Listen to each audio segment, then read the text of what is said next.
Bismillahirrahmanirrahim. Assalamualaikum warahmatullahi wabarakatuh. Alhamdulillahirabbil alamin. Allahumma salli ala Sayyidina Muhammad wa ala ali Sayyidina Muhammad wa barik wasallim.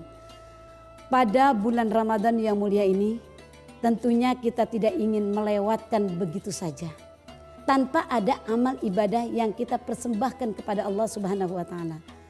Dan tentunya untuk bekal kehidupan kita yang abadi di akhirat nanti. Sebagaimana Allah firmankan, a'udzubillahi minasyaitonirrajim, walal akhiratu khairul laka minal ula wala sawfa yu'tika rabbuka fatarda. Dan sesungguhnya negeri akhirat itu lebih baik bagimu daripada yang sekarang ini atau negeri dunia. Dan kelak Tuhanmu pasti akan memberikan karunia-Nya kepadamu. Kemudian hati kamu menjadi puas. Tentunya kita tidak ingin amal ibadah yang kita lakukan di dunia ini tidak berbekas bagi kita. Karenanya ada kunci yang harus kita perhatikan, yaitu kunci diterimanya rangkaian ibadah kita. Apalagi di bulan Ramadan yang mulia ini. Setidaknya ada 3 yang perlu kita perhatikan. Yaitu diantaranya pertama, ar-roja, penuh harap. Yaitu kita beramal mengharapkan pahala dan ridhonya semata hanya Allah Subhanahu wa ta'ala. Hanya karena Allah. Ibtigha'a mardatillah wajjahtu wajhiya lilladzi fataras samawati wal ardh hanifan musliman wa ma ana minal musyrikin. Kita mohon kepada Allah bahwa kita hadapkan wajah kita hanya kepada Allah semata dan kita lurus berharap hanya dari Allah Subhanahu wa taala. Kemudian yang kedua, al-khauf, yaitu rasa takut kepada Allah Subhanahu wa taala.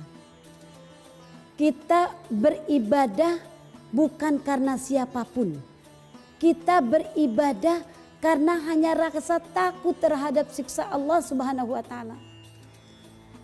Kita takut azab Allah. Khauf, jangan-jangan ibadah kita tidak diterima. Jangan-jangan puasa kita sia-sia. Jangan-jangan kita puasa hanya disebutkan haus dan dahaga saja. Tetapi puasa kita hanya karena inni akhafullah rabbal alamin.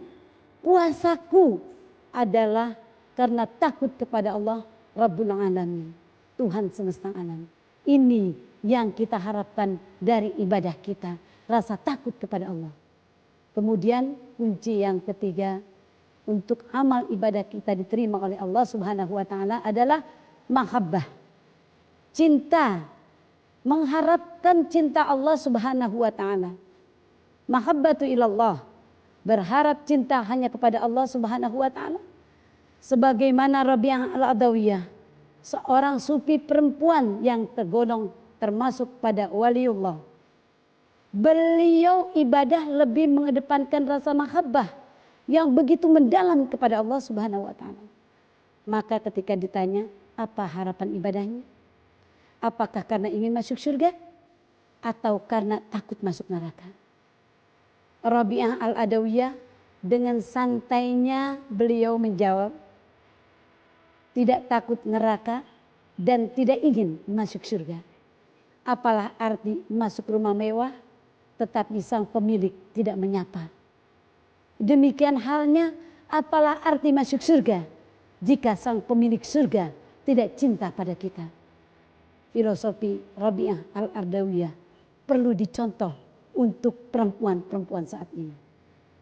Terkait dengan amal yang diterima oleh Allah Subhanahu wa taala, pada suatu hari ada seorang laki-laki datang bertanya kepada Rasulullah terkait esensi dari Islam itu sendiri yang tentunya selain ibadah puasa. Ya Rasulullah, wa mal Islam illa saum.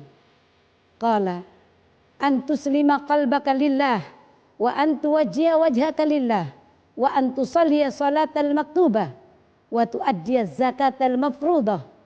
La yaqbalullahu min 'abdin taubatan asyraka ba'da islamih. Kata sahabat bertanya, ya Rasulullah, apakah Islam itu Tentunya selain berpuasa. Rasulullah menjawab, hendaknya kamu menyerahkan hatimu kepada Allah. Kamu menghadapkan wajahmu hanya kepada Allah. Kamu menegakkan salat yang diwajibkan dan menunaikan zakat yang dipardukan hanya karena Allah. Allah tidak akan menerima taubat dari seorang hamba yang mereka melakukan kesyirikan setelah ia masuk Islam. Pemirsa yang dirahmati Allah, dari dialog tersebut begitu jelas bahwa seorang muslim hendaknya betul-betul menghadapkan hati dan wajahnya hanya kepada Allah Subhanahu wa taala. Semoga kita semua termasuk hamba Allah yang selalu khusyuk dalam menjalankan ibadah kepada Allah Subhanahu wa taala. Wallahu a'lam bishawab. Assalamualaikum warahmatullahi wabarakatuh.